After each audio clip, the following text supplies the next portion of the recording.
Hope everybody is well. Come on in and find a seat. Good to see everybody this evening. Be careful this weekend. We've got some storms coming in.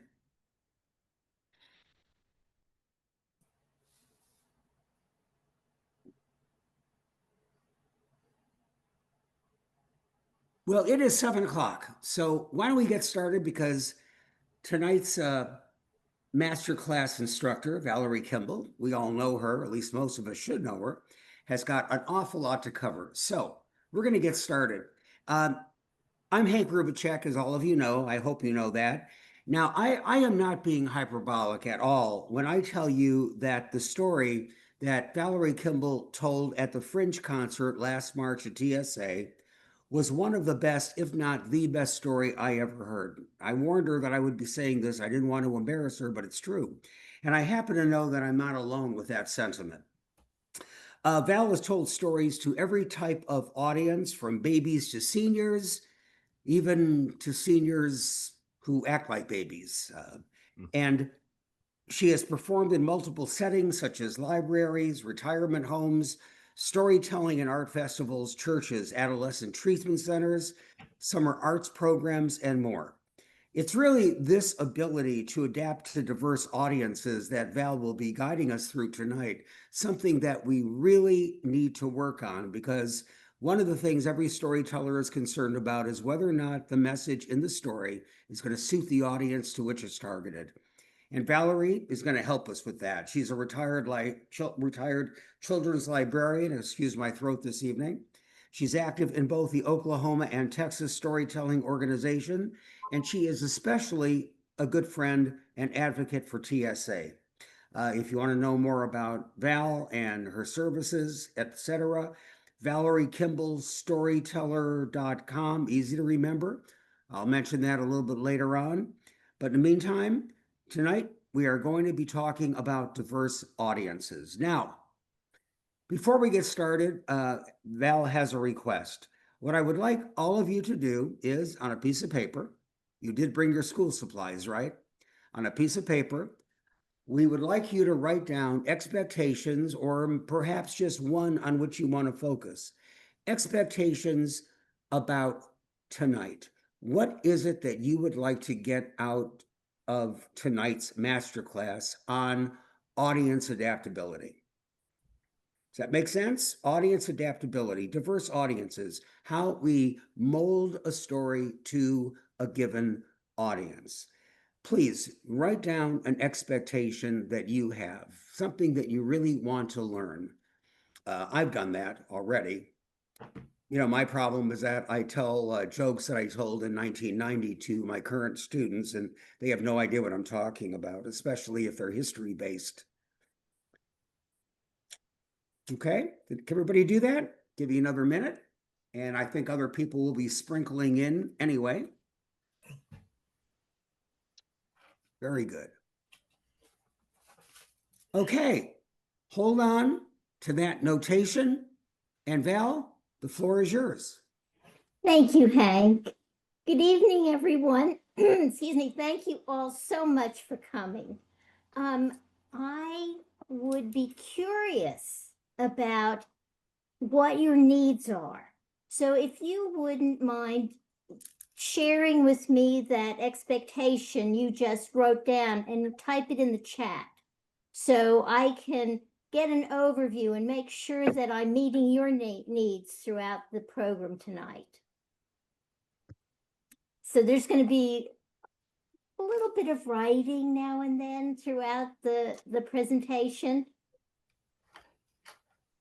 So I'd appreciate it.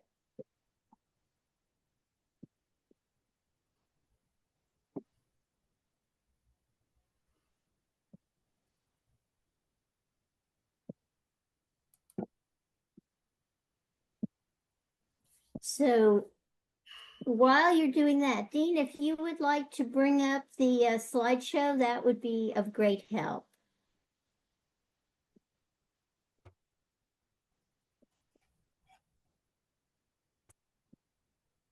As you can see, I've been a librarian and for a very long time, And so this is how I've organized my talk tonight. Next slide, please, Dean.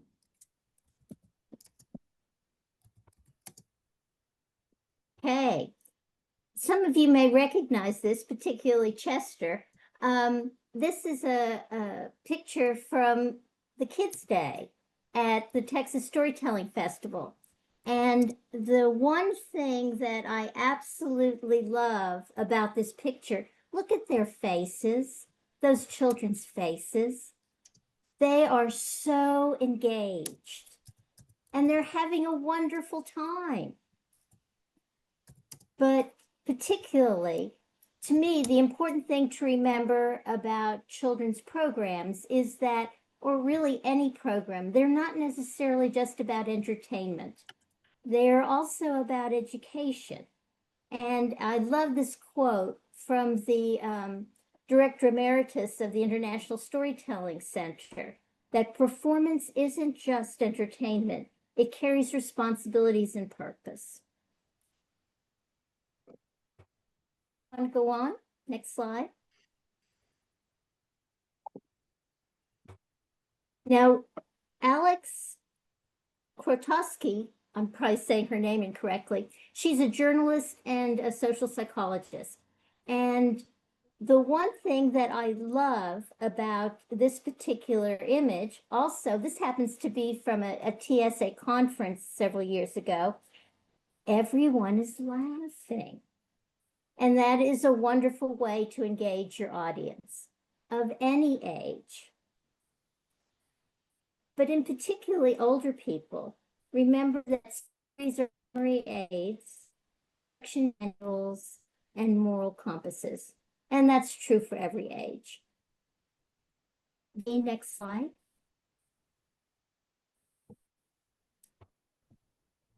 From a publication and publication. And I've did Tales Tools. It's very helpful. Storytelling has the power to teach carefully and to think clearly. Teens in this photograph, also a TSA festival, and this is another way of saying that stories help develop empathy and critical thinking, which I think is important for this age group. Next slide. I absolutely love Jane Nolan. She's a storyteller, a poet, and an author. And she's written a wonderful book called Touch Magic. It's a long essay about storytelling. And this is a quote from that book. The best of the old stories spoke to the listener because they spoke not just to the ears, but to the heart as well. You'll notice the audience in this picture is all different ages, but they're just intent on listening to the story. And I think it's very important. We spend so much time learning and developing our stories. If you can find one that has broad appeal, then it's very much worth your time to learn. Next slide. All right, I've already asked you to write down some expectations. Thank you. Now I want you, now this is on a piece of paper. And I want you to examine your own comfort level. What audience are you most comfortable telling to? And what one do you find the most difficult? Do you know why you feel that way? Is it something in the audience or is it something in you? So let's take a minute to do that. And I'm going to look over what you've already written down here in the chat.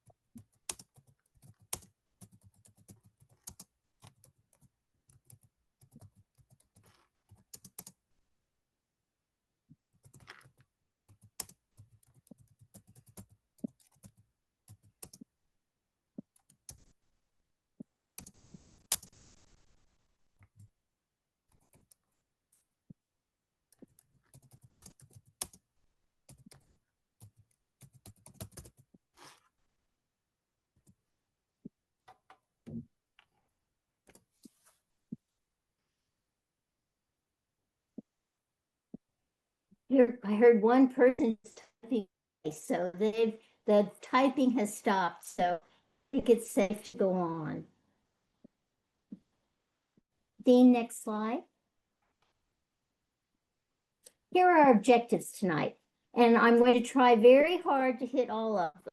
And I noticed from the comments chat that you all have some very personal concerns and some that are a little broader. I think I can address most of what's there. Maybe at the very end, when I ask for questions, if I haven't quite addressed your particular concern, would you remind me then? But I hope throughout the presentation tonight to hit most of them. Dean, next slide. I think is particularly important for us, regardless of who we present ourselves to, the concept between a goal and an outcome. A goal is the endpoint for the organization, and the outcome is what you want from the audience. What consequence should there be for your storytelling? Now, this happens to be an organizational one, easy to understand. The goal of this project was to establish an early literacy program, with the outcome being that the parents and caregivers would increase their frequency that they read to their children. Next slide.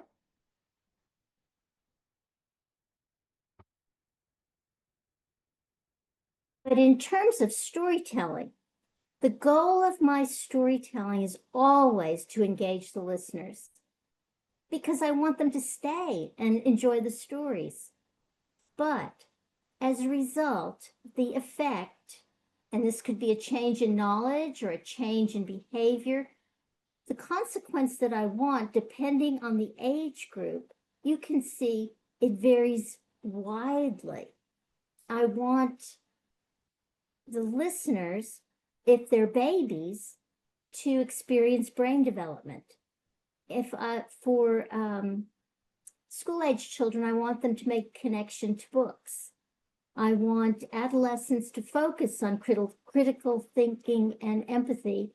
And I want seniors and adults to match the story to their own personal experience.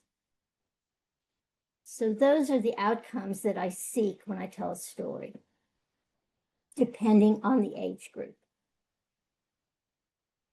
Next slide. Now, in all types of presentations, I want you to own the room. I want you to have the confidence, and this is particularly important if you're facing 300 small children. You have to own the room. Take responsibility for what's going on. It often helps if you're in an educational setting. You'll have teachers dotted around the room, and they'll help you, hopefully, with discipline or big outbursts. But if you're doing your job, if you're engaging your audience, then you won't have any trouble commanding the room. You have to set the mood. Think about, when did this program start? Do you all know? I don't mean the time. It was when you first entered the room and saw me. So if you walk into a venue in person, if there are small children, your program started the first time they see you.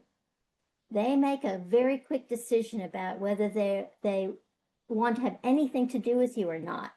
So Dean, would you click don't change the side, just click and something will adjust on the slide.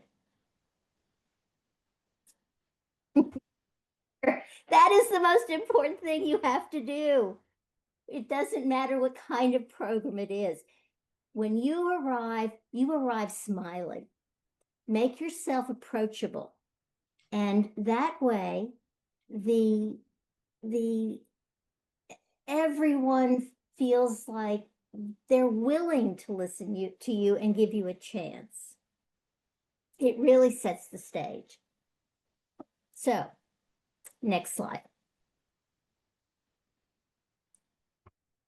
Before the program, you need to make sure the physical space is set up appropriately for what you're going to do.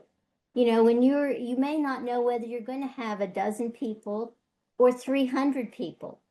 And you have a good clue if you walk in and they set you up in the gym with a lavalier microphone and the classes start coming in droves.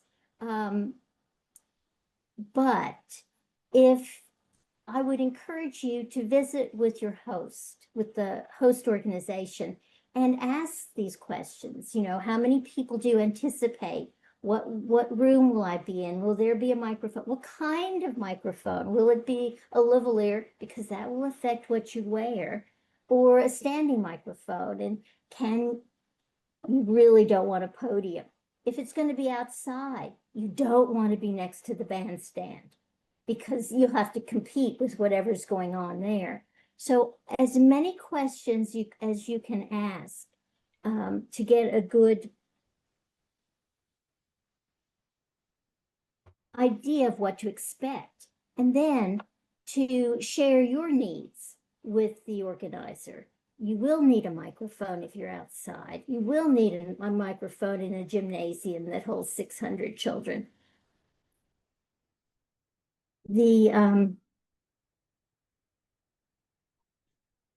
And you may or you may not know the community. So it's important to thank the sponsors, and you may not be able to recognize any special guests in the audience, but a general thank you is very important, always to include. The one time you forget to do it, they'll be sitting right there in the audience. So, next slide, please. And remember, if you have a room full of children, you cannot turn your back. You need to be set to go as they come in the room. Do not look away. Don't struggle to be heard. Don't assume that the grown-ups know the facility and know where the restroom is. Make sure you include that. Don't lose control of the crowd. And be sure you visit with the host about any special requests they may have, and make sure that you cover those. Next slide. Now, this is so important to remember. Your audience wants you to succeed. Doesn't matter if they're babies or if they're grown-ups. Sometimes when I walk into a care facility of elderly people, that I wonder, because, you know, they have their shows to watch and you're interfering with their schedule. So you have to prove yourself. But most audiences want you to succeed, because if you're having a good time, they have a good time. I remember Don White, the storyteller, once he did a workshop at one festival, and he said, if you are so nervous that you are struggling to tell yourself, because if you're up on stage and the room is dark and you can't see any faces and all you see are lights, okay, it's about you. But in every other venue, it's not about you. Remember. Next slide. So this is a question I gave at the time. What's the best way to learn? Well, listen and try. And which stories work best? About the different venues. If you're familiar with children and able to tell the small children, go to a library program where there are small children. It used to be ago that you could volunteer to school and they would let you come and make time for you to, they don't do that anymore. They have these goals they have to meet, and it's don't have time to let you practice. So just observe. If you can, if you know somebody with children, you can practice on those children. But yes, you do have to tell to the audience that you want to be successful with. And you can visit visit with other storytellers. They'll be glad to share their successes with you. So, next slide. Now this, I think, is pretty important.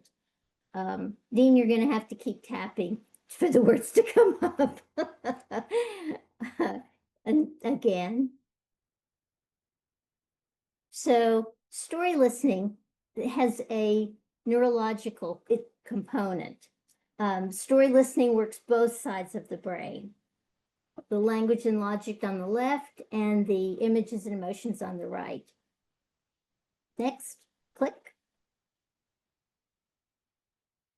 This is particularly important to know when you're trying to work on brain development, especially with little children.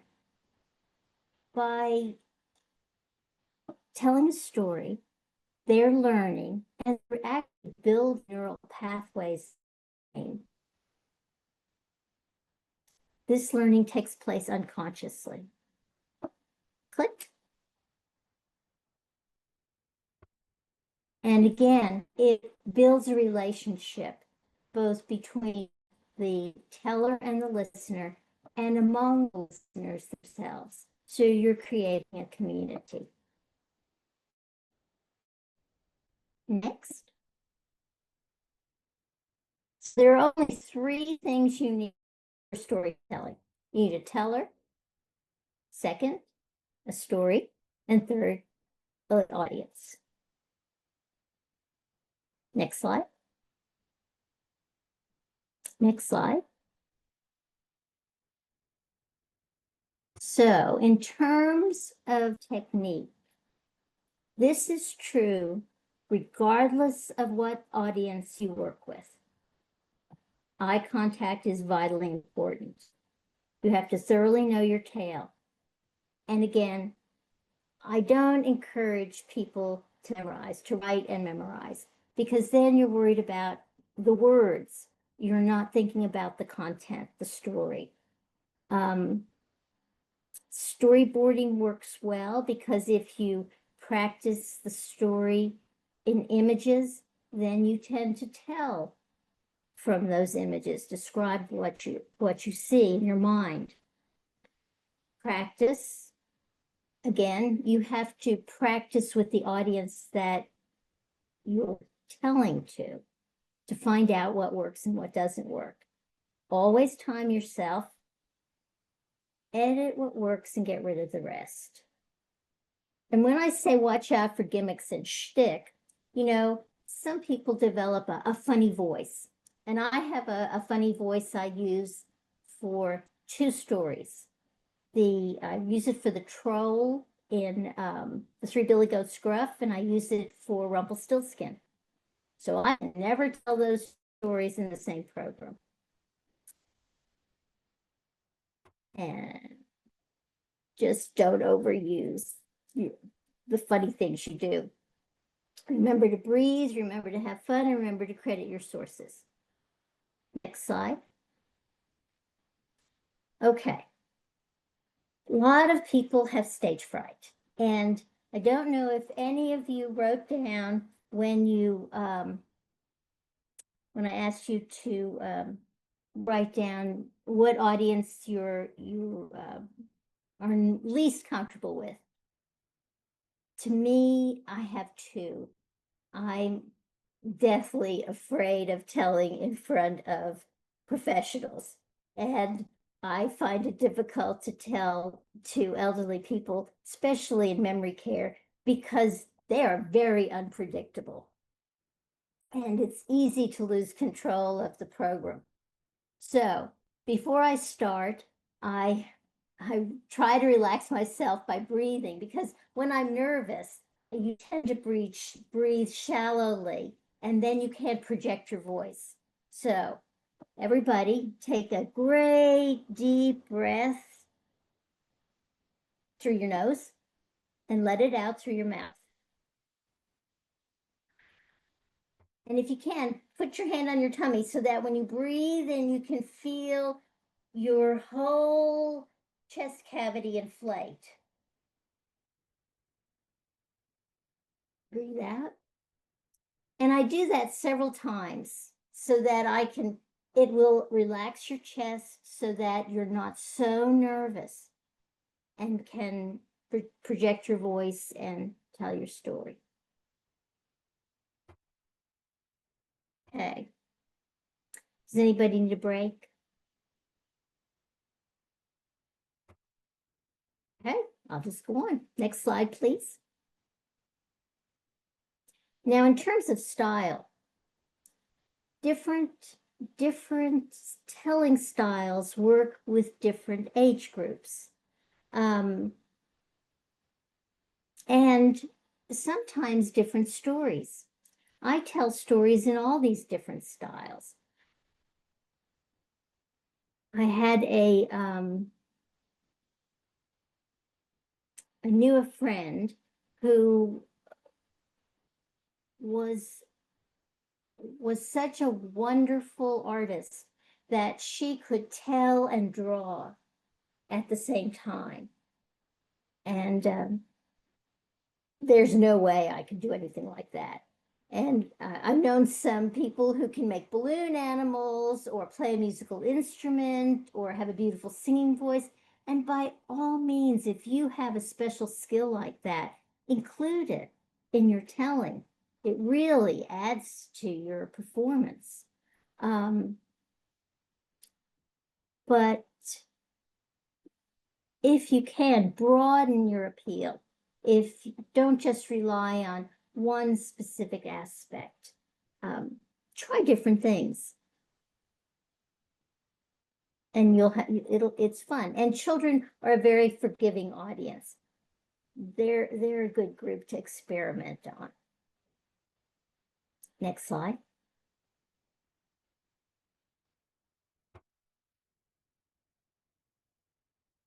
Sorry, I forget about all these technical things I've added. Learning from a book.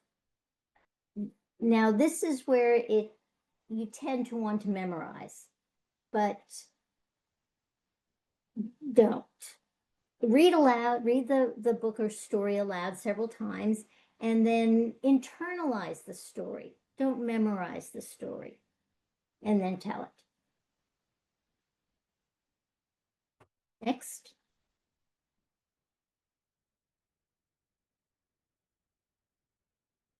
As Elizabeth Ellis said, create your own version of a story.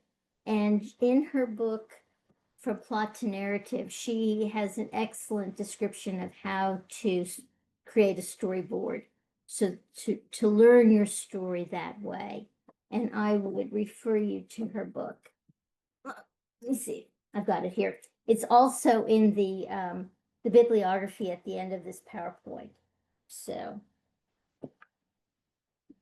draw the pictures so that you have the story in your mind in images, so that you can then, in the course of the story, transfer those images to your audience. Next slide. But do make the story yours. Remember that you are a folk artist and you're interpreting the tale and creating your own version. Next slide.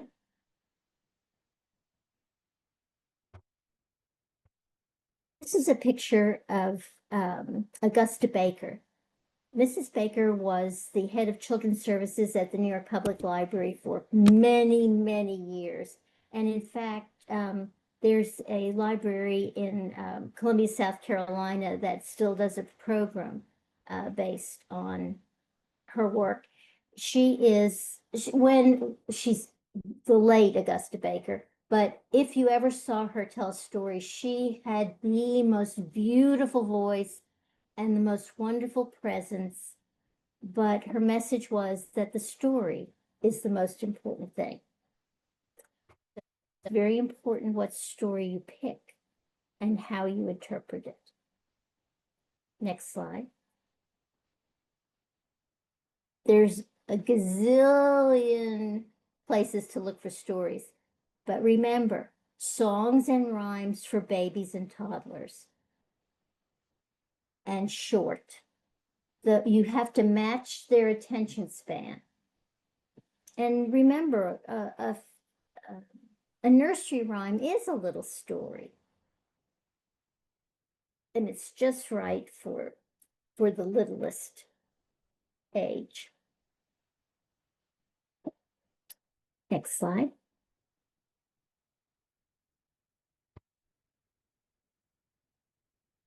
There's only one criteria, in my opinion, for picking a story. You have to love it. And if you love it, then you're willing to live with it a while.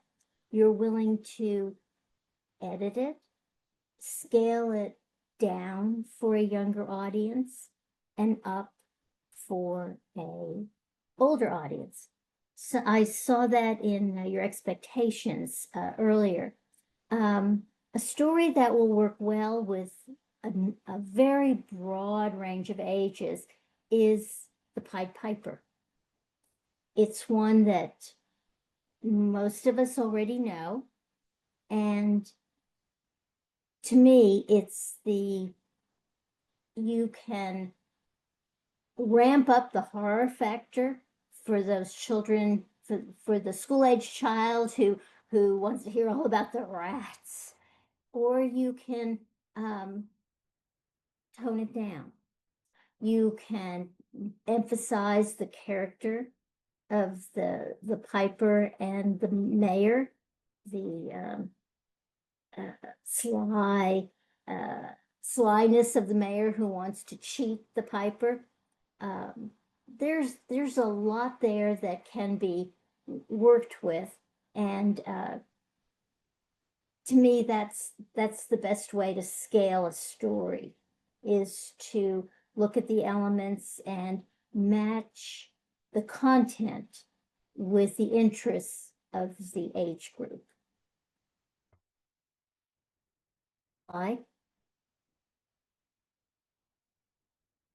But there's books out there to help you choose a good story for telling. This is one written by two storytellers, Martha Hamilton and Mitch Weiss, and you should be able to get it through interlibrary loan if your library doesn't own it. These are stories written for children to tell, so they've been scaled. They're old stories, and these very skillful storytellers have scaled them down and edited them so that a child can tell them. But here are the elements to look for. A good beginning, colorful characters, but not too many, not too complicated a plot. It has to appeal to the emotions. It has to have a strong and satisfying ending. So if you can work your version to address these elements, then you've done a good job. Next slide. Now, this is something that was one of our objectives. If you tell a story from another culture, then you got to do your research, because typically, if you're not from that culture, if you didn't grow up with those stories, then you don't know, just reading it or just hearing it, whether it is sacred in some way to that culture. And when you start playing with it, whether you play with the plot or the characters or whatever, and you start editing it, or maybe you're leaving out something vitally important, you're putting the wrong emphasis, you're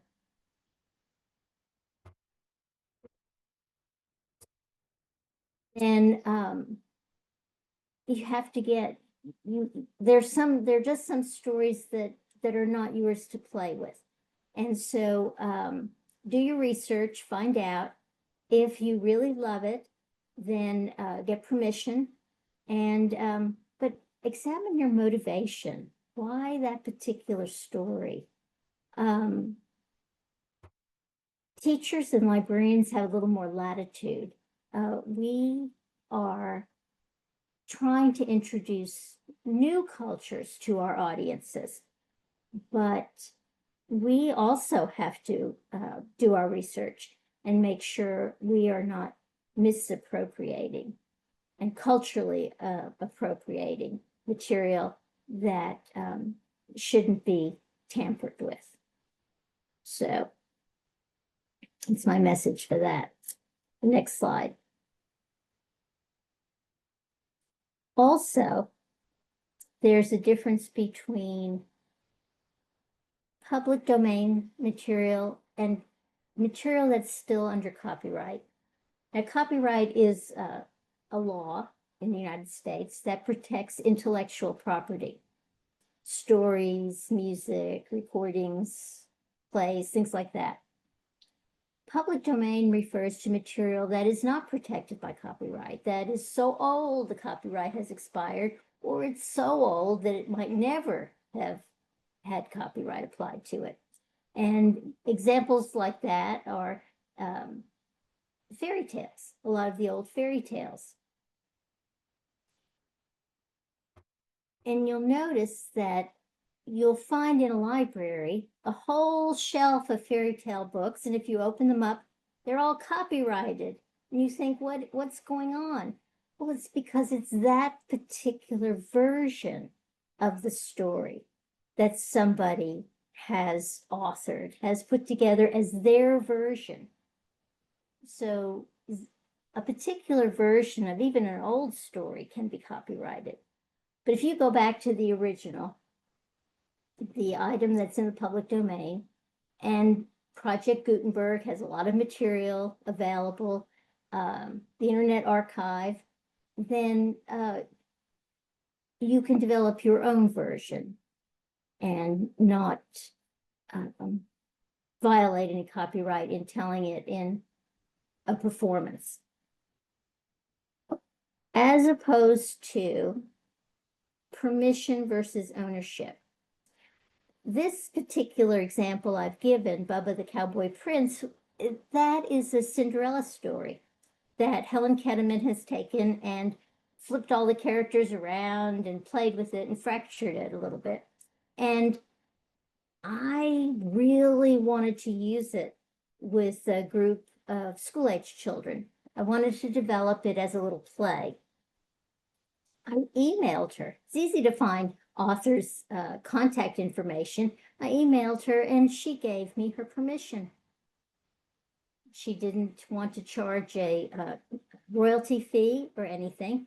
So she owns this version of the Cinderella story, and she's given me permission to tell it, even though it is a copyrighted work.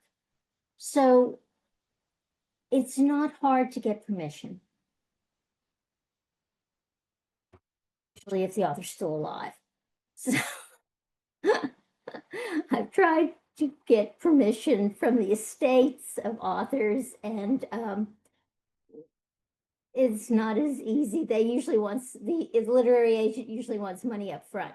So if there is a story you love and want to tell, and the author is still alive, hurry and contact them and get their permission.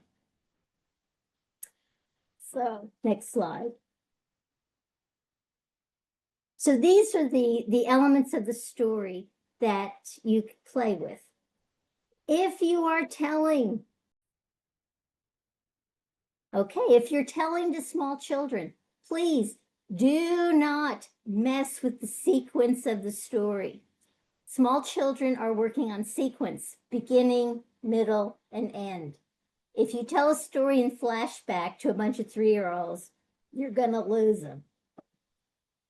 That's very important. A lot of what I have to say about at different ages references their developmental abilities. And I'm going to talk about that more. But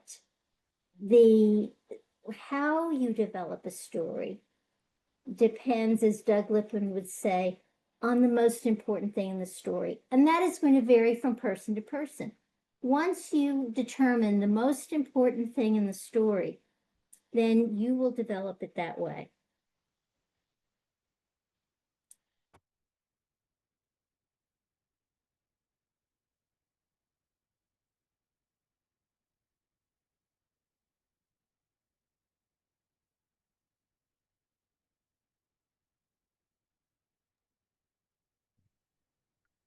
I can't hear Valerie for some reason. Next slide. There you go. Okay. Now I'm going to assign some homework and we're going to take a 5-minute break. So make a list of all the stories you tell and then note the audience for which they're suitable in their current version. And make sure that you have stories for every age group. Make sure you have some nursery rhymes, some simple songs, some tongue twisters, riddles, something nostalgic like When I Was a Little Girl. Make sure you have all kinds of stories like that on your list. Because if you have all of those kinds of stories, then you'll hit almost every age group. Okay, well, that's homework. So right now I'm going to turn my screen off and we're going to take a 5-minute break and we'll be back. And Valerie. also, if I may add, if everybody could please turn off their video and their mics, that way we don't have to share things during a break and other people miss it. You get it? Because we usually do that. It's not fair unless you pay more money. So in the meantime, yeah, if we can shut those off and take 5 minutes, I sure would appreciate it. Thank you. Hank, this is Tim. When Valerie comes back, 2 people in the chat asked about one of her slides where she talked about the importance of magic words, and she did not explain that. I understand what she's talking about, but Yeah. she needs to explain that because she had 2 questions about it. Yeah, no, I know. Actually, I responded to Lou, and I don't know if Valerie will respond to this the same way, but I said that a magic word is empowered language used to activate power. Please, may I, or as I might say to my grandchildren, what do you say? Thank you. You know, that would be a magic word. Is that right, Thanks. Val, or am I off there? Actually, what I meant in terms of magic words, although I would certainly advocate modeling good manners, but the issue to me is if you're telling a story and you have magic in the story, for instance, the fisherman and his wife. The fisherman, I would memorize the magic words like fishy, fishy in the sea, prithee come you unto me. It's the magic words in the story. That's what I actually meant. Okay, we're on break Good now. question. Thank you. Mm-hmm.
Okay, stay here.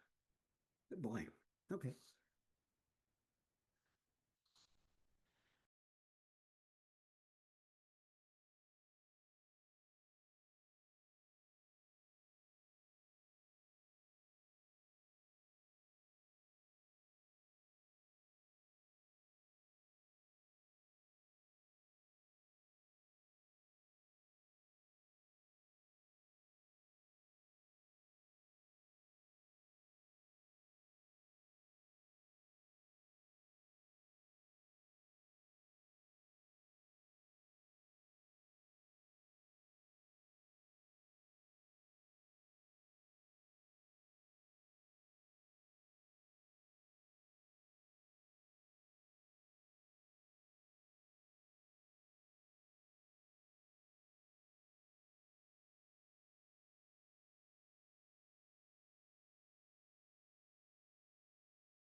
Are we back?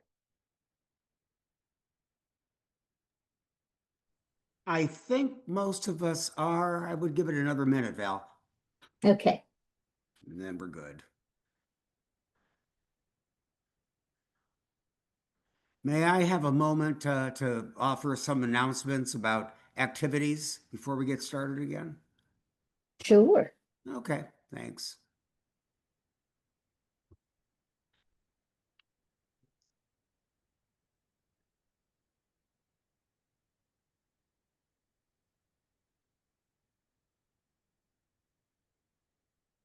Looks like most of us are back. Uh, while we are waiting for a couple more to sprinkle in, I want to remind everybody that the Dallas Guild is doing ghost stories tomorrow night.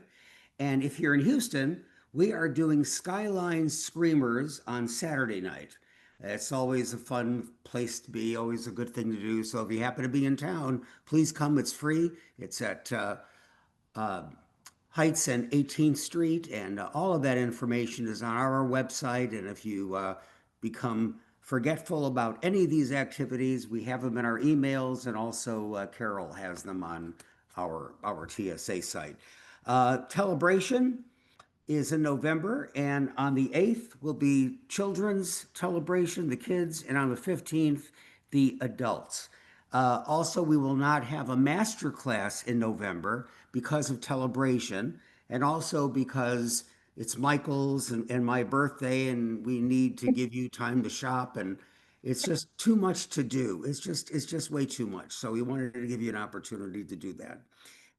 Chester will be doing our master class in December, speaking of birthdays, on his birthday.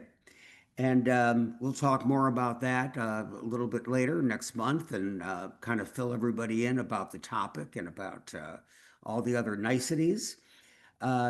In the meantime, Val, would you be so kind as um, to tell us again what magic words are? There were a few people who missed that when Tim was asking earlier. Sure. Let me just interrupt for a second, Hank. I sent you a chat about reminding folks about the PowerPoint. Oh, yeah. You can download the PowerPoint by, if you look at File on your upper left and you click on that. Do you see it? Upper left, File. No, they're going to have to go to the chat to click the link, and once they get into Oh, Google on the Docs, chat, then they okay. do. Yeah. All right. Okay. Yeah. Okay. And then, right, okay, the link on chat, and then And if go they click to the three dots over file, go to file in order to download it. It'll say download about midway down, right? Yeah, or you can just go over and copy the link. right. Hit those three buttons, say copy. Yep, sorry about that. Yes, but we do have access to this. And every slide has my notes under it, so Yeah. when you have a copy, you get a little bit extra than what's on the slide itself. Yeah, okay. So again, so just tell us a little bit about what magic words are. There were a couple of questions about that, and I Sure. gave my 2 cents, but but I know there's a different perspective in addition to it. Very important to model the best behavior you can for small children. So please and thank you are vitally important. But in that context, what I was referencing was because you're developing your own version of the story, you're using your own words, but in a story that has magic happening and the magic is cued by certain magic words. And the example I gave was the old woman,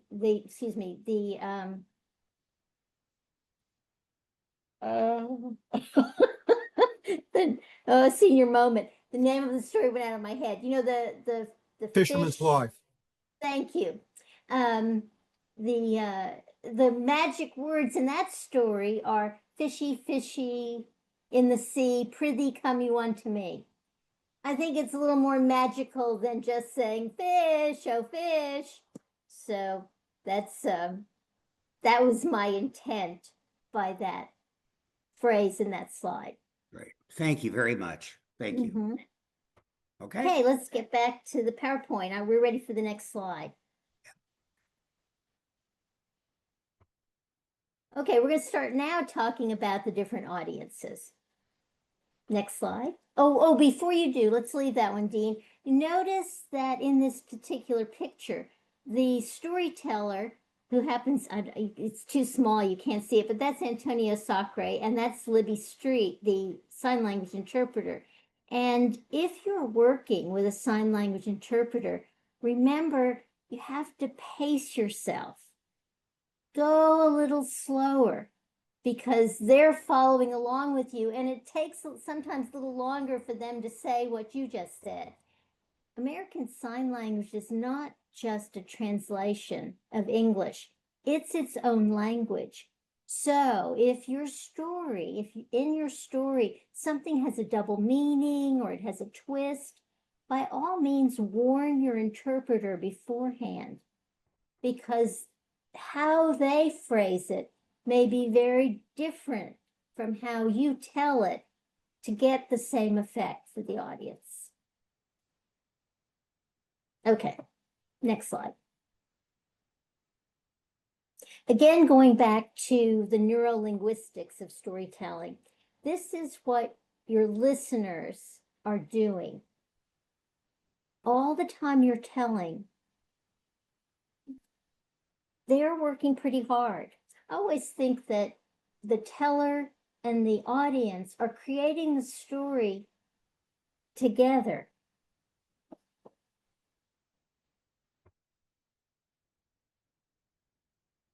Next slide. So, to effectively reach your audience, to effectively select stories and fashion the stories to meet their needs, you need to know how old they're going to be. Now, if you have an open program, it's very difficult. If you need to know your time slot, and you need to respect your time slot. You need to know how big the group is. When I pick stories for a dozen children or a dozen people, they're different stories than for a group of 300 or 600. You can do different things with a group that size. And the location, like I said, if you're outside, if you're inside, if you're in the library versus in the gymnasium, in the classroom, maybe in someone's home. So all of that is going to affect the stories you tell, how you tell them, and the equipment you're going to need. Next slide. This basically is my message.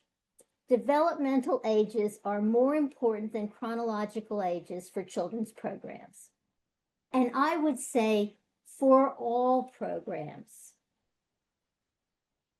knowing where people are on the developmental scale. Elderly people are in life review.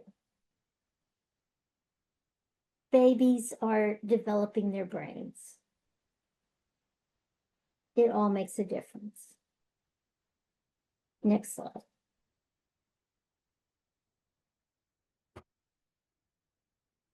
If you want to make sure your audience is going to engage with you, make them participate.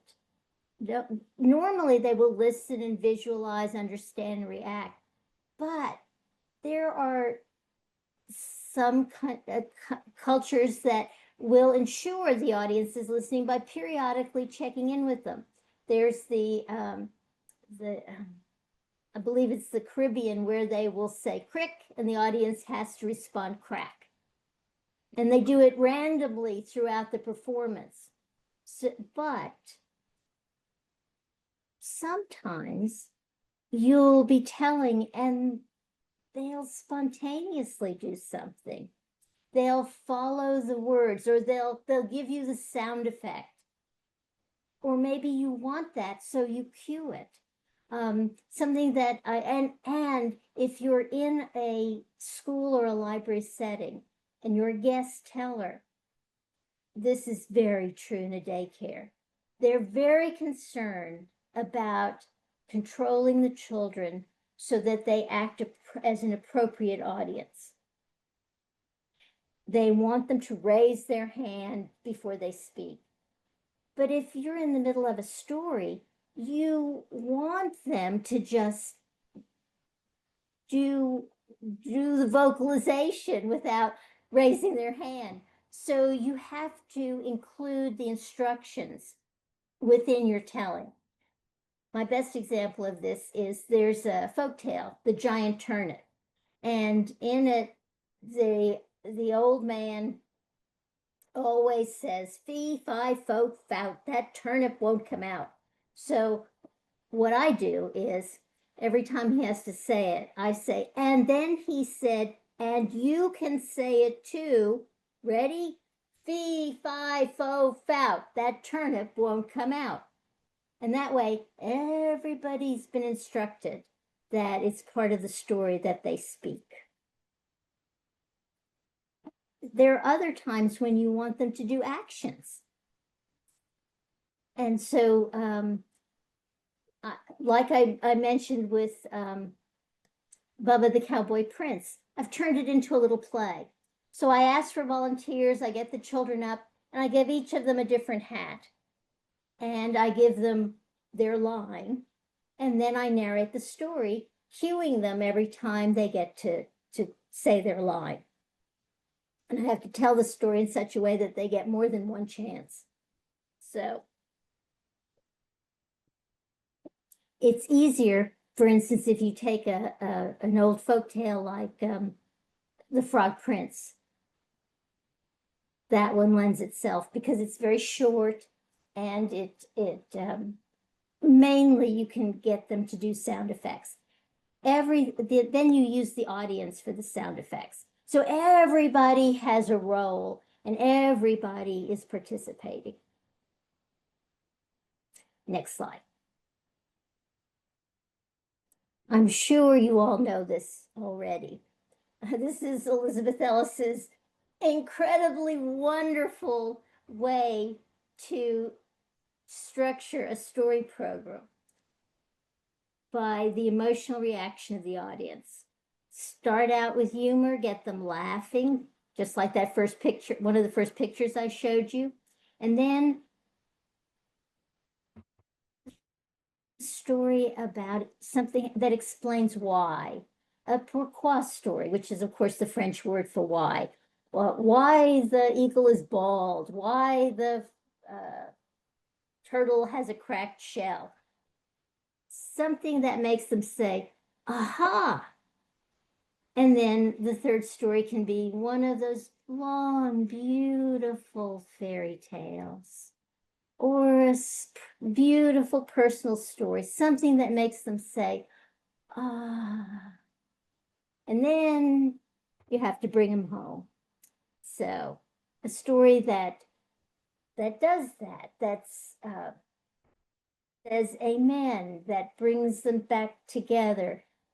Unfortunately, if you have a short program, then my favorite, the Oz story, has to go.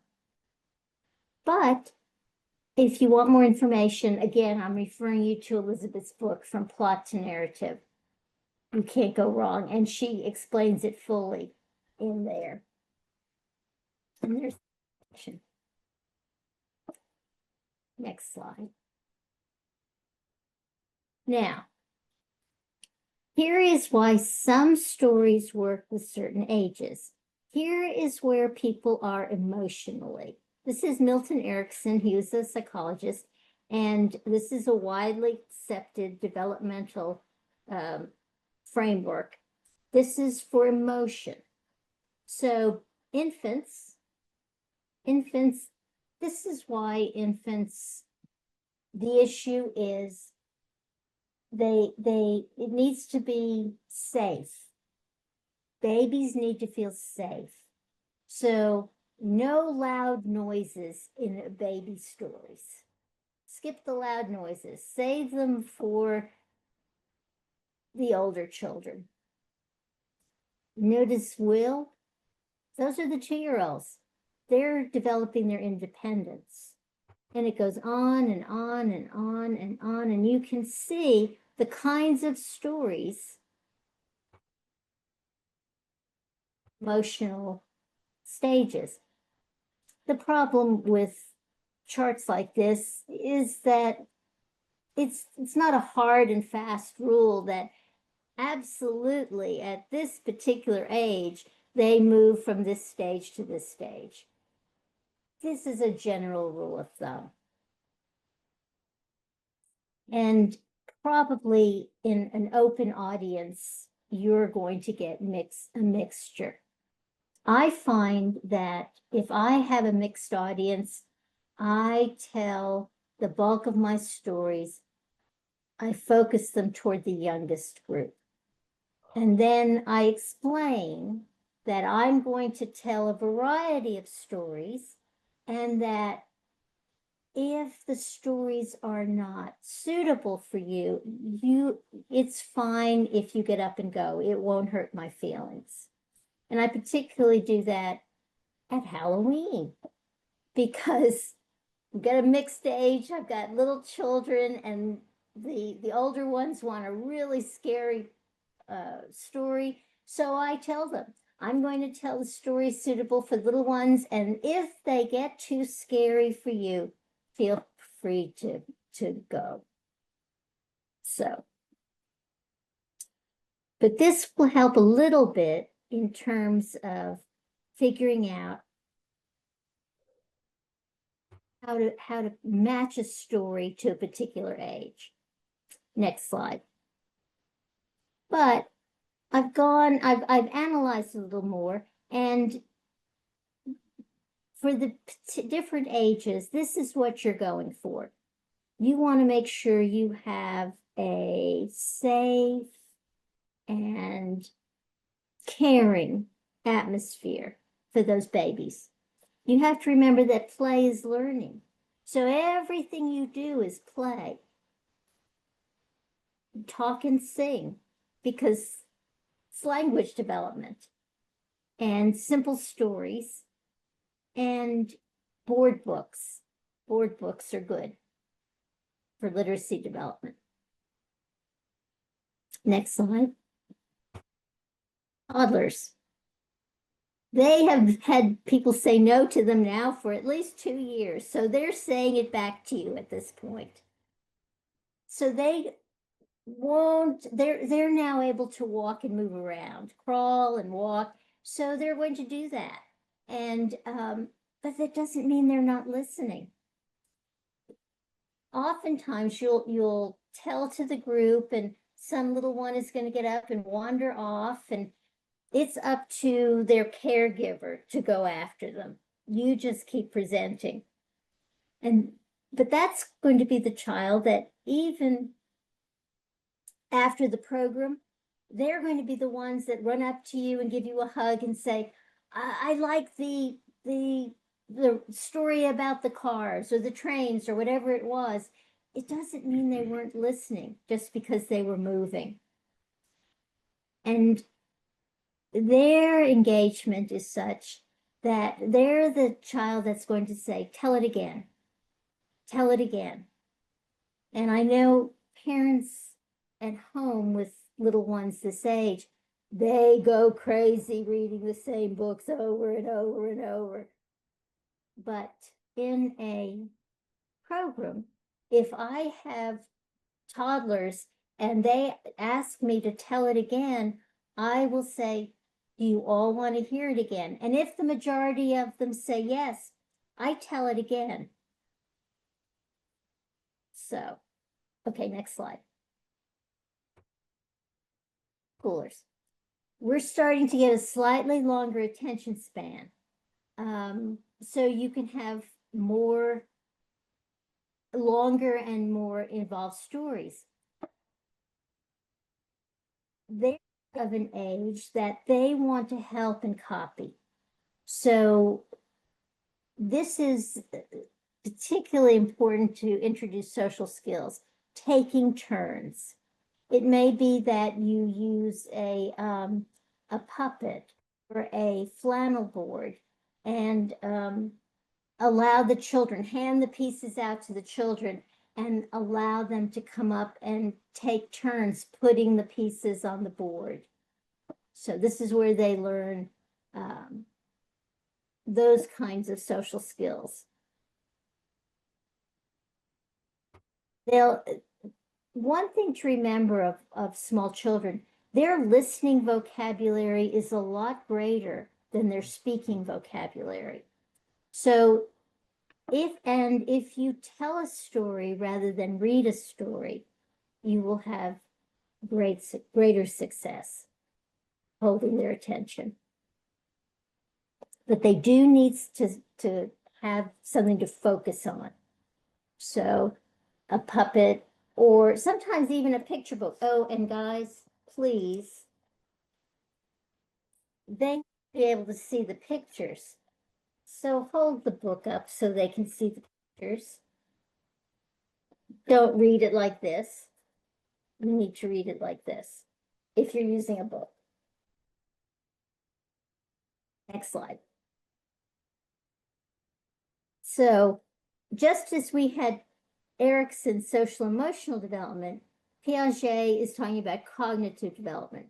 Of course, he was only interested in children, so his only goes up to age 11. But this is important to note because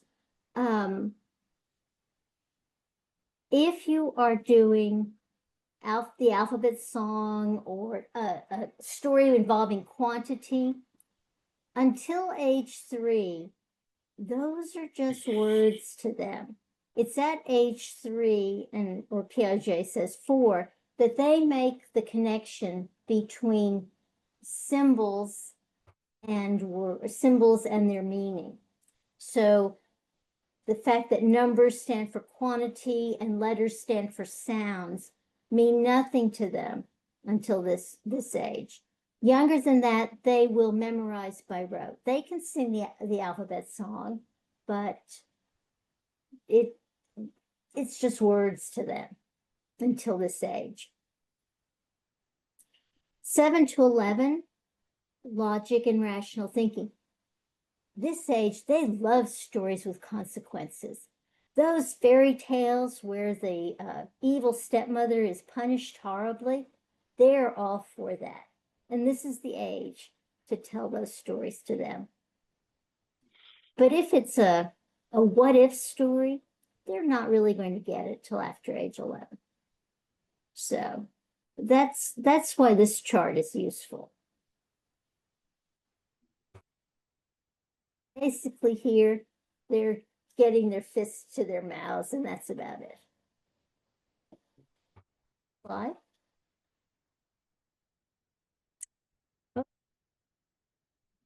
We have adults and seniors.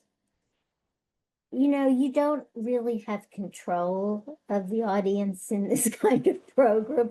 They can get up and they can leave, and your expectation is that they'll turn their cell phones off, and they may or may not. They may talk on their cell phone the whole time. They may come and go. The audience has expectations about how long the program should last, and you're going to have to work harder to prove that you're worth their time. As I've already emphasized, if there are seniors and the room is at all of any size, be sure to use a microphone. And then work hard on choosing the content of your stories. Think about where they are. What are their interests? Something that I was born in on me very strongly. I was at the National Storytelling Festival in Jonesboro, and Charlotte Blake Alston performed her 6888 story about the Women's Army Corps in World War II. They were all African American, and they underwent horrible really abuse at the hands of the army, but they were very successful at a very difficult task. And there's a movie about it now, but Charlotte was performing it. It's a long story, and there were some very elderly people seated behind me, and it was really like being in a church. These older men, they were going, "Tell it, Charlotte. Amen." They were so engaged in that story. So have something like that. Have a story from history. So have several stories from history so you can match the story to the ages of the people in the audience. Those men were World War II veterans. They were very interested in that story about World War II. I have a story that is from a picture book. It's that works beautifully with older women, and it's called Miss Rumphius by Barbara Cooney. And it's a story, it starts out, when my great aunt Alice was a little girl, she lived with her grandfather in a house by the sea. So you can see it sounds like a personal story, and it goes through her life, but it has a really beautiful message. And it works with 8-year-olds and it works with 80-year-olds. So it's a wonderful story. But that's the kind of thing. If you have some personal story like that has a lovely message, that will work. Okay. Next slide. Teens. Teens are interested in. They're not going to give you any feedback. If they're not pleased with your performance, they'll just get up and leave. But stories with a twist, and if you're familiar with Jane Yolen's stories, like The Girl Who Cried Flowers, literary tales. There's a story in here that I just love to tell. It's called Silent Bianca, about a girl who can't talk. And it has an incredible twist at the end. Got to warn that sign language interpreter about that twist. But teens really like that story. It's romantic and it's surprising. And the protagonist with the greatest handicap is the hero of the story. So stories that make them think. And I was successful with a group of who the name of the book is The Girl Who Cried Flowers. I was very successful with a group of middle schoolers who with Greek myths, and particularly the myth of Phaeton and wanting to drive the chariot of the sun. He wanted to drive his father's car. So the teens got it, those kids got it right away. They really embraced that story. So, and poetry. Poetry is great because probably they're writing their own. So all of these things work well with teens. There's a wonderful story by Judith Garog about those three wishes. And it has a great twist. So I'll let you go find that story because it's a pleasure to read. Okay, next slide. Now, tweens, this is to me, these are school-age children, but here's the newer terminology. At least it was still the new terminology when I retired 5 years ago. So the sophistication just varies with tweens, but typically they want to participate. They'll volunteer, they'll get up, they want a speaking part. They props and costumes work well. But if they're too embarrassed, they're beginning to get very self-conscious, they're too embarrassed to participate, just tell the story. And they may change their minds, in which case you can do it again with them. You don't have to come up with something new.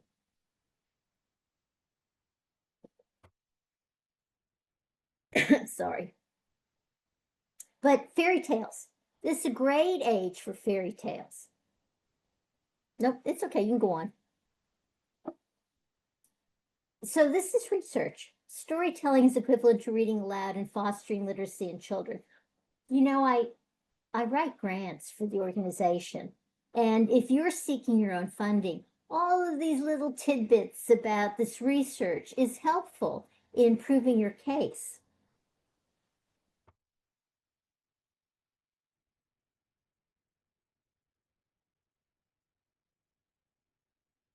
On to the next one.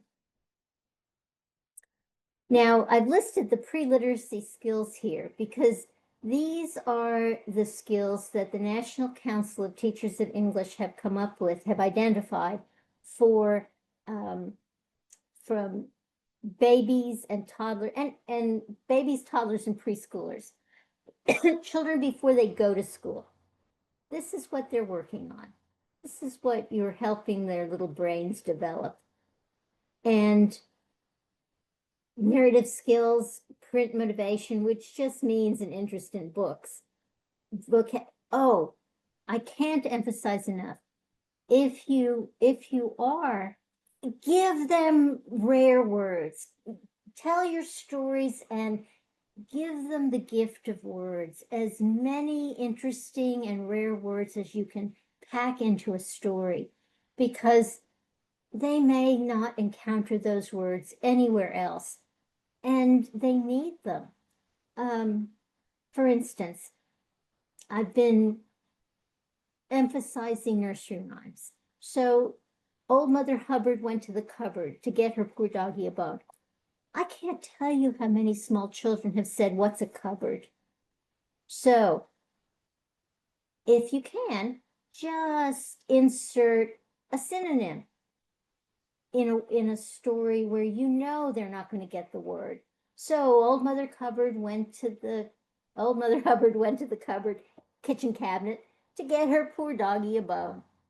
No need to make a big deal about it. Just insert what's needed.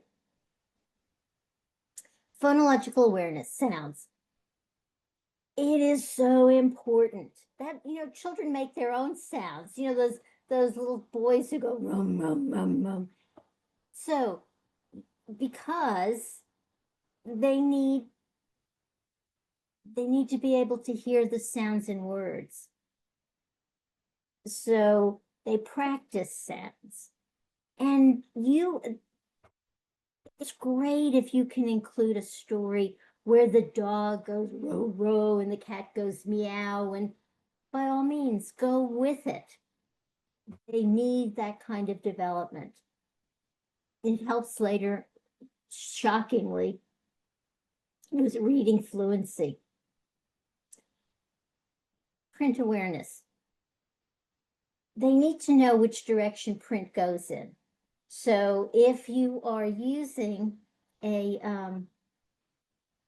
book, by all means, run your finger under the type so they know that the print goes left to right. And for another pre-literary skill is letter knowledge, which is both letters and numbers. Again, age 3 and up for this one. But I've included a plan later on to show you how to scale that for use with younger children. It's a few slides up further on. Okay. Okay, go on to the next slide, please, Dean.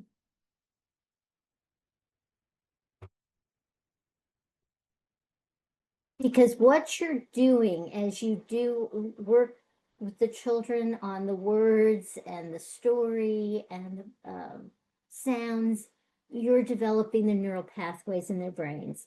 And the more they hear it, the more repetition, those pathways get bigger and bigger, so they make the connection faster and faster. Repetition is very important. Repetition to the point of ritual. I find that if I do a program with children, I always start with a song and I end with a song. And then I vary the things in the middle. And so here in a bit, I'm gonna teach you a very simple song. It includes sign language that you can use with small children in your program. They like to know what to expect. Adults expect a program. And if you have a whole bunch of children in a program and you're waiting to start, some child in the front row is going to ask you, what are we going to do? So I always tell them that we are going to have stories and a game. And if they're old enough, I will play a game with them. I'll play Simon Says. Simon Says is a listening game. So let's follow instructions, and you'll find out very quickly the ones who don't listen, who are just watching. But I never let them sit down. I never let them go out. I'll just say, you know, the other children will point and say, oh, he didn't do it or she didn't do it. It's okay. Try again. That's my message. Try again. So hopefully they will listen. For smaller children, I have a different game.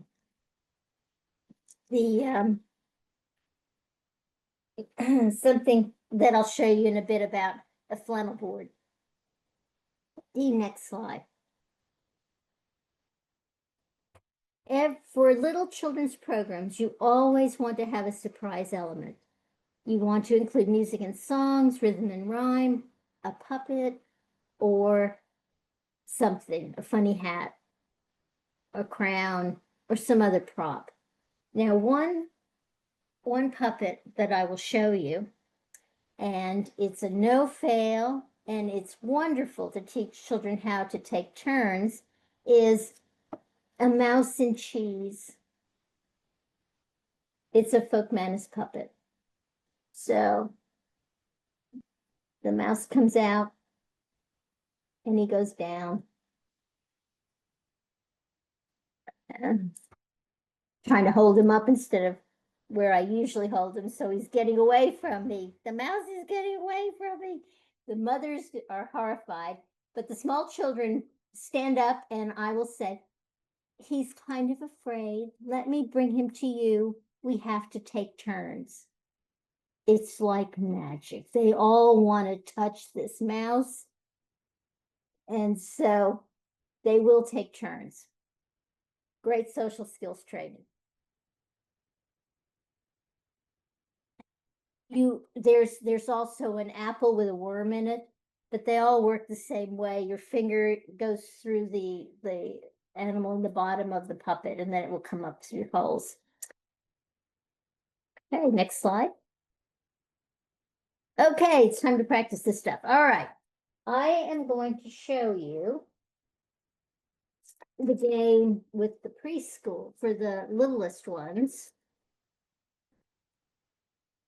And I find flannel boards are unreliable. The flannel, oh yes, thank you, I forgot. Thank you, Dean, you're on the ball. Okay, so I have just made these simple things out of clip art, and then I've laminated them, and I've added a magnet to the back. This is just a cookie sheet. And the reason that I prefer a magnet, a magnetized object to flannel, is flannel just, it gets limp in no time and just falls off, whereas the magnet really holds. And so with the Valerie, could you tilt your Yes. camera down, please, so we can see more of the cookie sheet? There you go. Perfect. Thank you.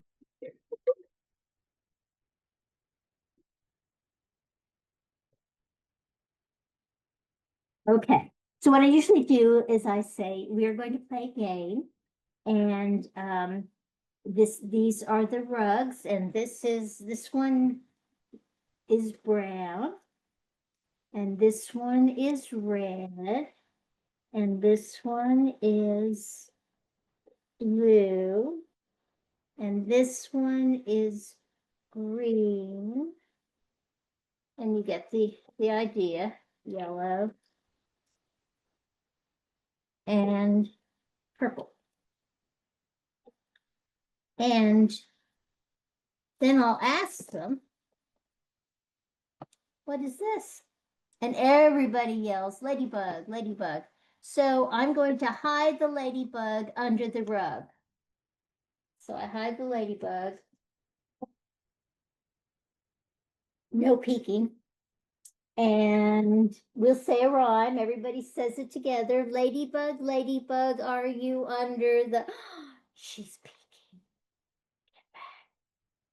So I have to hide her again. Well, you get the idea. They get we say the rhyme and they take turns guessing. And it's a game.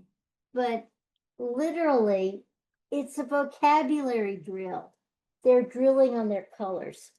So, and they love it. They love it. They have a wonderful time. And then, of course, everybody knows Five Little Ducks. Probably not. All right. So I put the ducks on the flannel board. Would you count with me, please?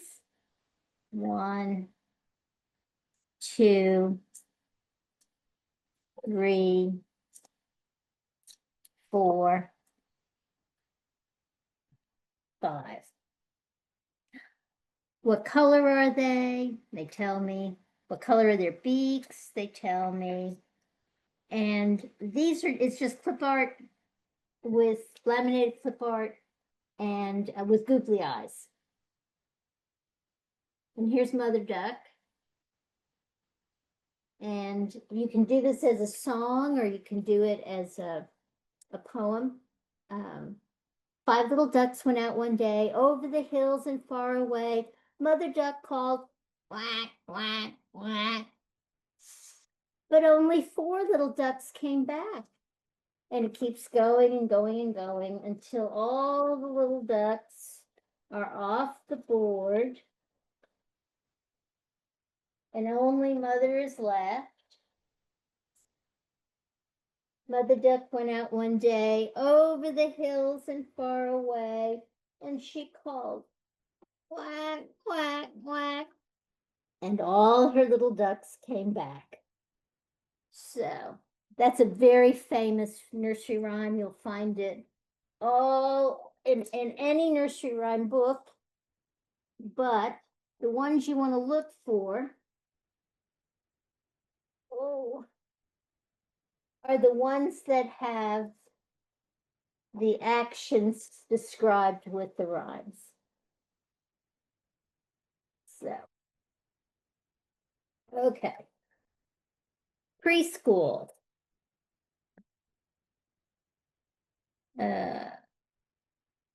Okay.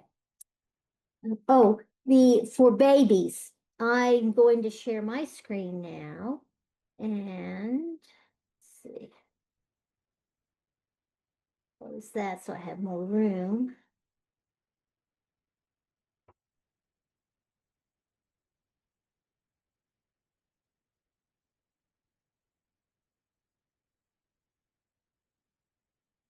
Okay, so what I'm going to do is, may I see 2 hands, please? Hold up 2 hands. And can you make a fist with your thumb sticking out? And now turn your hands up. Is this working? Are you seeing my hands?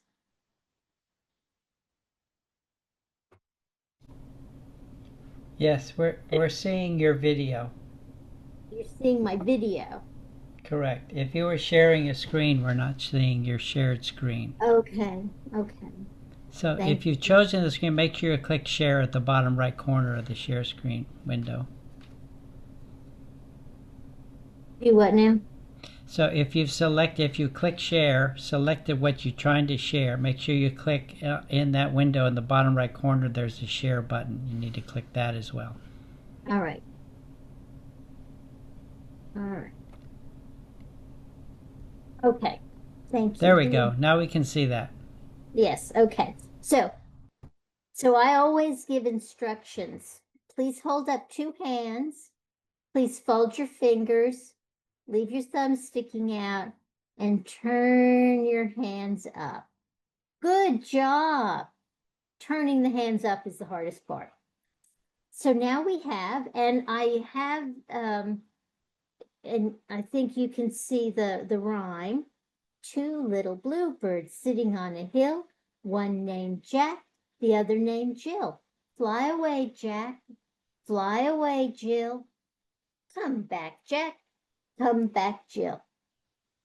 So, and they love it. You can change the colors. You can change. Okay. The other thing is, and this is a great rhyme to get the children settled down. Now I see 2 hands. We're going to open them, shut them, give a little clap, open them, shut them, put them in your lap. Now you're ready for the next activity. So the other wonderful rhyme, and this will involve the parents, because you tell them, everybody who can read this. So I have them as posters, but you can write them on a flip chart. You can put them on a PowerPoint. However you want to do it to make sure everybody can see it. And this one, Jack be nimble, Jack be quick. This is a jump. Jump over the candlestick. It's a jump for toddlers, but it's a lift for babies. So, and then Jack in the Box. The B means baby, toddler, baby. They're key. Jack in the Box, you sit. Oh, you scrunch down on the ground. Jack in the Box, you sit so still. Won't you come up and you jump up? Yes, I will. Toddlers love that one. But everybody's favorite. Let's see if I can find them.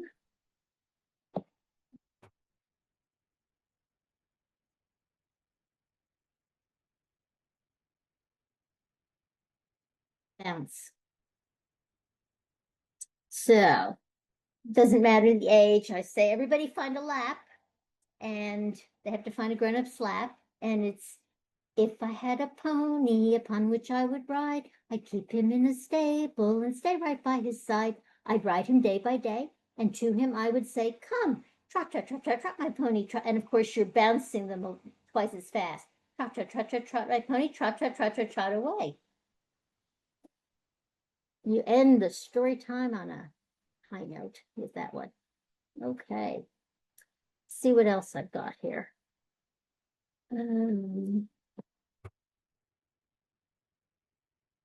I brought for the older children. Let's see if I can move this. There. For the older children, I talked about having props. So I have simple crowns that I hand out for them. Here's the can. Valerie, do you need to Yes. stop sharing? Stop sharing.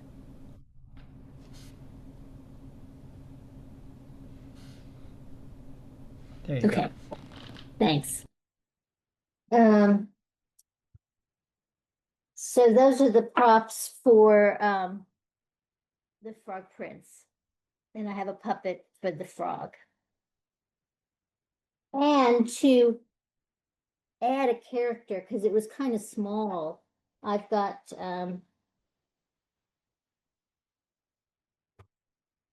crowns for the ladies in waiting and a crown for the king's advisor.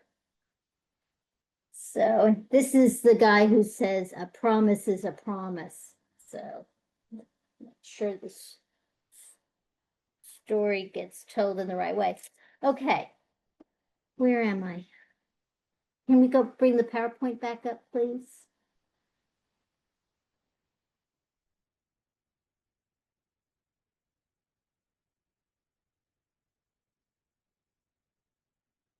Hi. Okay, here is a sample baby story time. And this is a accounting program, but it has been scaled, has been reduced in difficulty from something that a 3 or 4-year-old could handle to a baby or a toddler could handle. So you welcome everybody. The hello song. Oh, the hello song. Here we go. Can you all see me?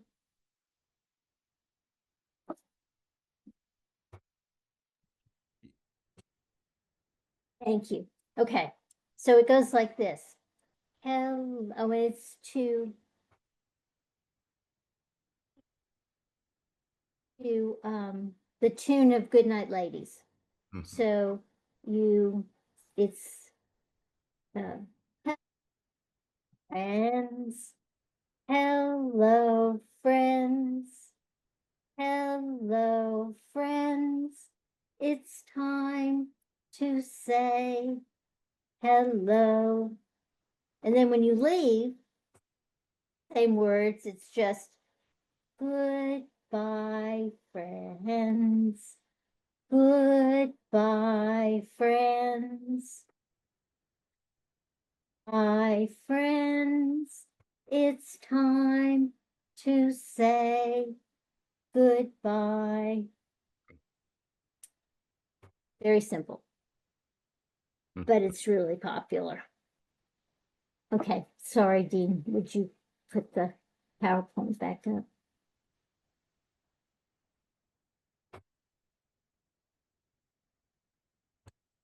So, some of these are now familiar to you. We did the counting and the 2 little bluebirds. 5 fat peas is with your hand.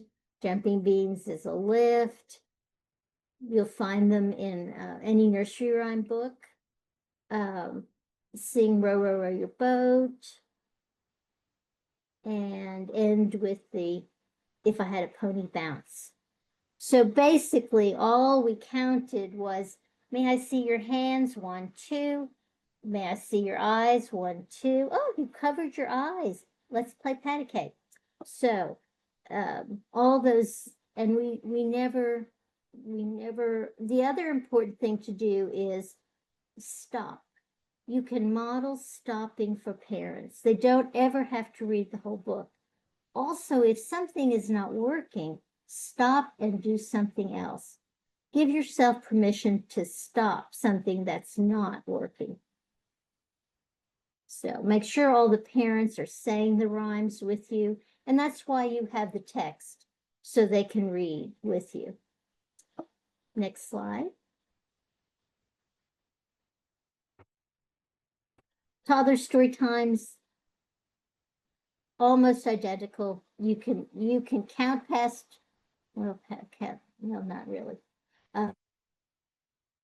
Slightly more complex books and action rhymes. Next slide, please. For all the types of activities that work with a 3 to 5-year-old story time. So you can add circle games. You can introducing concepts like shapes and letters and making the sounds of the letters with them. And the tips are for parents to remind them that you're working on brain development with the children. And okay, need to and make sure your transition from one activity to the other is smooth so that you don't lose them. Don't be fumbling for your puppet or your next book or whatever you're going to do next, because you'll lose the children. Next slide. So here are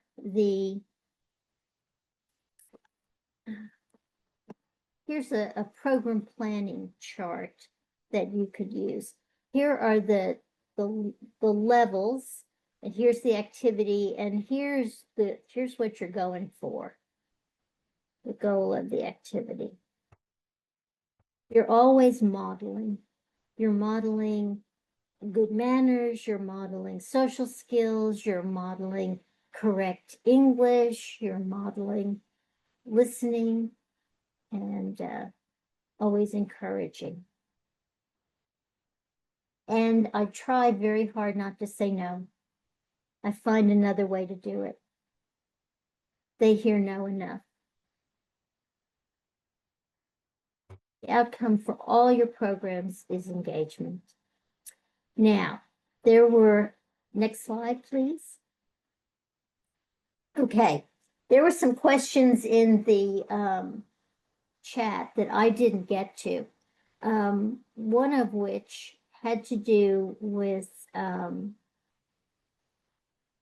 being criticized for not showing emotion. I'm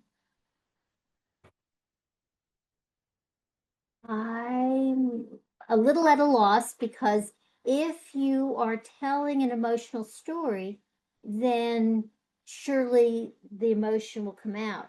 So if you're a person who doesn't emote, then perhaps you should choose stories that are a little less effusive. Your question, I'm not sure that was. Valerie, Yeah. it's Hank. Mhm. Could we, since we're kind of running out of time, I was wondering if we could kind of work into a questions and answer period. I think that way people can articulate their thoughts a little bit more, offer some comments, and it might be more productive at this point. That's just my opinion. So if you do want to ask a question, go to the React sign on the bottom of your screen. You see React. And all you have to do is to click on your hand raise, and we'll know what to do with that. Thank you, Oni.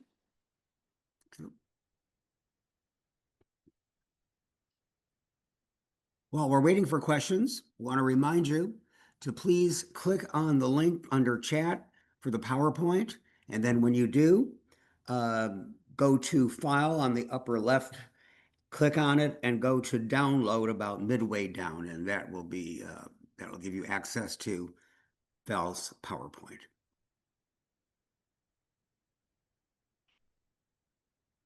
Questions?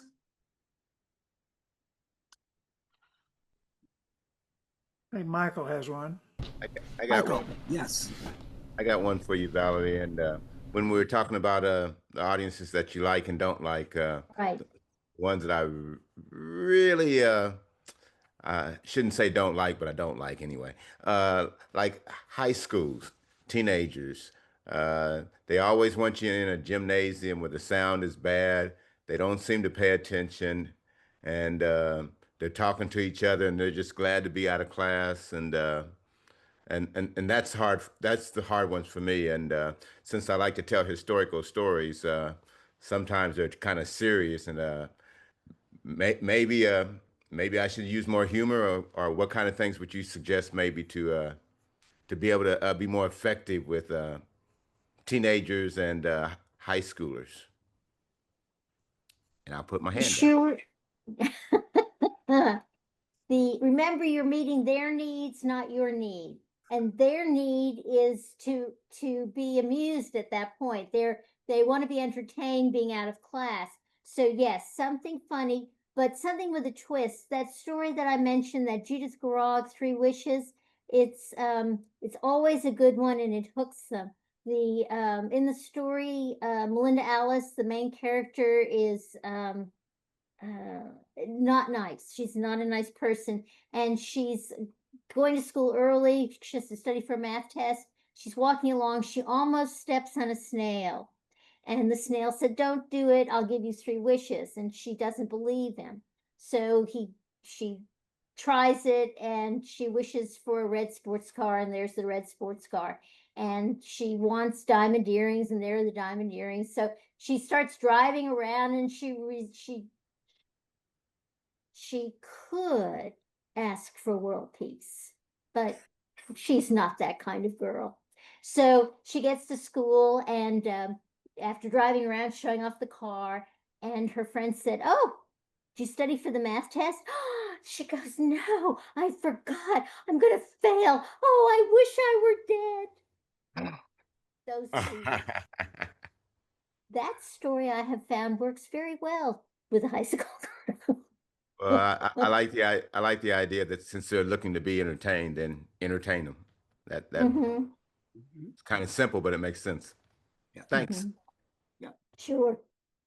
Other questions?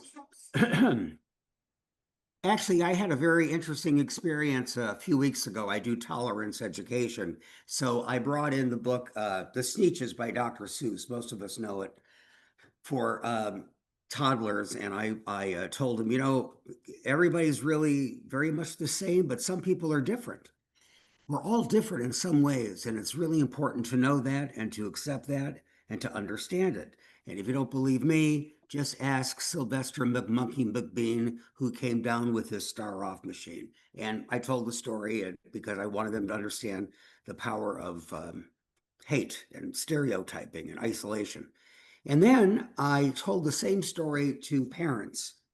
However, I told them, I said, look, your kids ask you a lot of questions about hate and apathy and stereotyping, and sometimes it's really hard to explain it to your 7-year-old.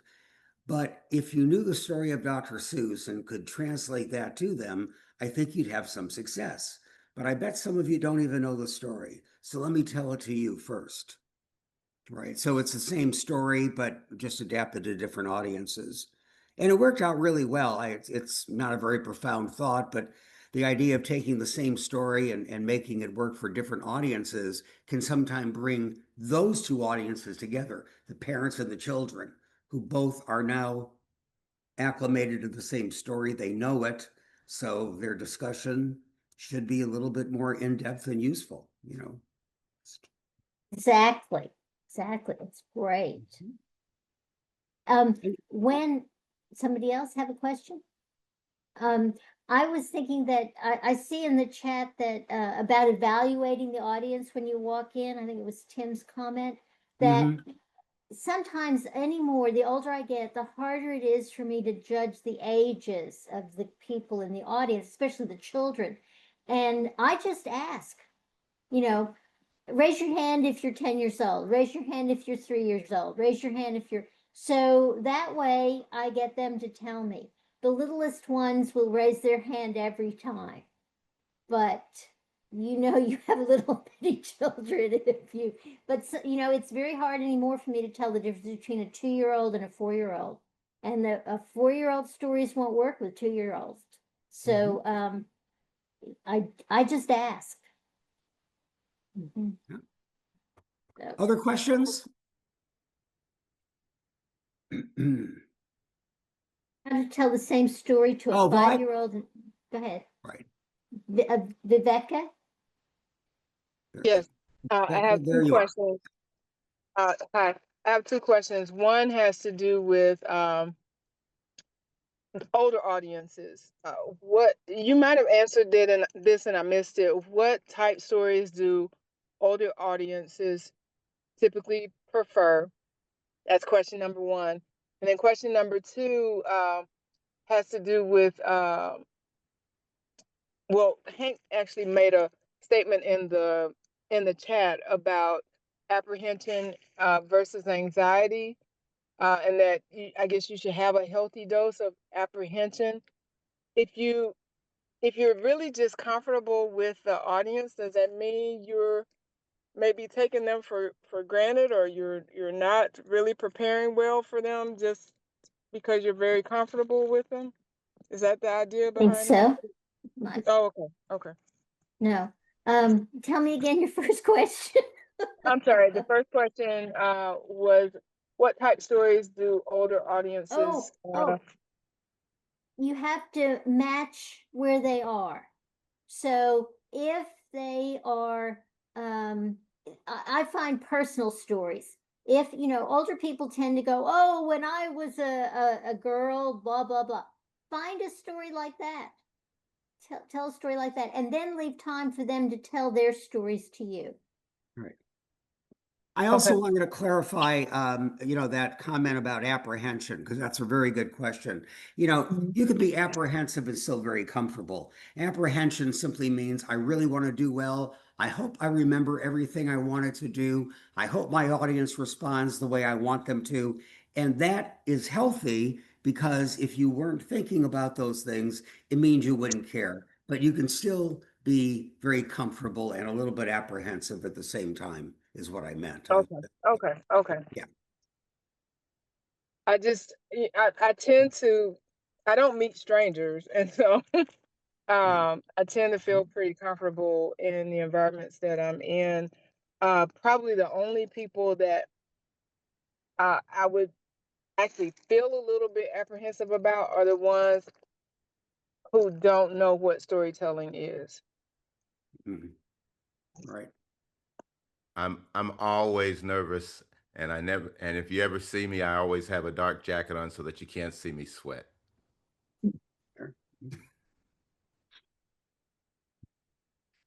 Other questions, comments?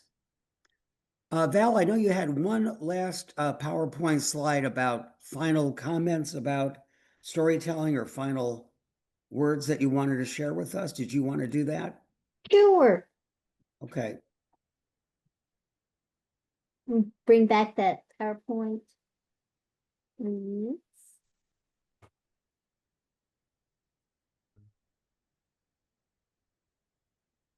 I'm sorry, Val. I thought you were done. It just said comments, so I didn't know you needed a slide for that. Okay, that's okay. Mainly, my final comments are that,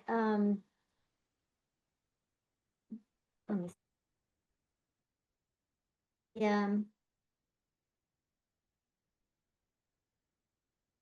Be sure to tell story. When you tell a story, you're sharing part of yourself. So when you pick a story, don't just try to match a program or fill a time slot. It's pick thoughtfully. And the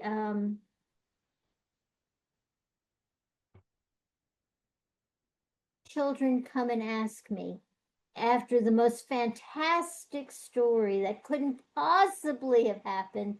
They'll say, is that story true? And I will say, there they are. A story didn't actually happen to be true. So I'll say, yes, it was true, but it never happened because it contains truth. Actually, I have that slide right in front of me, and it's really a beautiful thought. I'd like to read it if I may. Sure. Val says, "Love the story and feel compelled to share it. A story did not have to really happen to be true. Sharing ideas and images, part of yourself, most profound form of communication." And I think those are really insightful words that we should take very seriously. Any other questions or comments for Val? Well, This- remember, Ghost Stories tomorrow. The Dallas Guild is doing that, and the Houston Storytellers Guild is doing Nightline. Night, whatever it's called. Yeah, Nighttime Screamers or whatever on on Saturday night, and take advantage of those things. You know, you're only young once, but you could be immature the rest of your life, right? So, take advantage of that. Enjoy Valerie, Halloween. there's a lot of thank yous for you in the chat. Oh, thank you. Thank Yes. you Thanks, very, everybody. very much. And Val. that, Hey, Hank, I just, do oh, you sorry, think can some I other just, people should come on to the story space? This is a softball question for Hank. Yeah, well, you know what? I've already sent an email to that effect, and I've actually talked about the story space with a few people who came in early. But the story space is a wonderful platform that everybody should really take advantage of. And you need to get yourself on the mailing list. I had a real honor to tell some stories on Tuesday evening. Andrea invited me, and it was just a terrific group. Really was a great group. Launched from Boston, and there were many people in there. And I had a ball, and they were very kind, a very compassionate group who asked some great questions and really made me feel great with their comments, actually. And the story space, how often does it meet, or what day is it? The It's specific nice thing is Every Tuesday. every It meets Tuesday. every single week. Right. And that's a good thing to remember because Tuesday seems to be storytelling night all across the board, right? Everything is on Tuesday. Story space, guild meetings, the moth, you Yes. name it. Yeah. Yeah, that's great. So the storyspace.org, is that right? Yes, it's all in the chat. That's what's in the chat. Yes. Great. Yep. And thank you for reminding me, Andrea. And it really is a wonderful, wonderful platform. Actually, it's the oldest platform in storytelling in the country. So it's really worth investigating. And it's a great group of people. And the more opportunity we have to tell stories, listen to stories, and meet storytellers, the better off we're all going to be, obviously. I Right? wanted to, just quickly, I just added in, email to rockwallstorytelling@gmail.com for the link to the story swap on October 28th at 6 p.m. Right. Our featured teller is Tony Hardman, and the theme is Facing Fear. Right on, Tony. Cool. Thank you. Thank you. Thank you again, Val. It was great. It was thorough. It was thoughtful. It was an Yes. awful lot of information. And my gosh, you worked hard on this one, and we really appreciate it. Well, thank you all so much. And thanks to you, Hank, and to Michael, and especially to Dean for helping me. Appreciate it. Very welcome. Thank you. All right, everybody. So have a great Halloween. Again, we're not meeting in November. We're going to come back in December for Chester's masterclass on personal stories. Is that right, Chester? For collecting and sharing family stories. Right.